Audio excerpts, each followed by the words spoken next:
Նիկոլն ասում է վարկ եմ վերցրել, զենք եմ առել։ Կարդում ես թվային ծառայություններ, վարչարարության արտիականացում, համայնքային բարեփոխումներ, բյուջեի դեֆիցիտ, այսպիսի բաներ են։ Ամեն տարի 1 միլիարդ դոլար պարտք են վերցնում, այս կարգի նպատակներով։ Ինչ զենք։ Դուք զենք առնող էիք, դուք եք ասում զենքն ինչ ենք անում, խաղաղություն է։ Բայց նաև այդ վարկերով ոչ գործարան են բացել, ոչ բարեփոխել են մարդկանց կյանքը, ոչ աղքատություն են վերացրել, ոչ աշխատատեղ են բացել։ Հայաստանի Հանրապետության պետական բյուջեն երբ նայում ես ՔՊԱ-կանների հայտարարագրերը, ոնց որ հատուկ իրենց ծառայի։ Այսինքն ոչ միայն զենք չի առել, այլև նորմալ ոչ մի բան չի արել։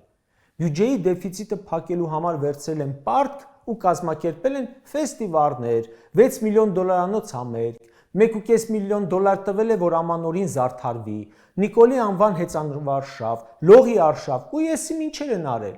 Այդքան ճոխ աշխատավարձ ու պարգևավճար է տվել թիմին, ամեն բողոքի ակցիա ցրելու համար հատ կարմիր, սև բերետավոր, պարեկ, ոստիկան է պարգևատրվել, փող են չէ դրանք։ Կարճ ասած, որ Նիկոլ Փաշինյանը ստեր է ասում, որևէ մեկին համոզելու կարիք չկա։ Ուրեմն այս զենք իբր գնելու մասին սուտն էլ հերթականներ։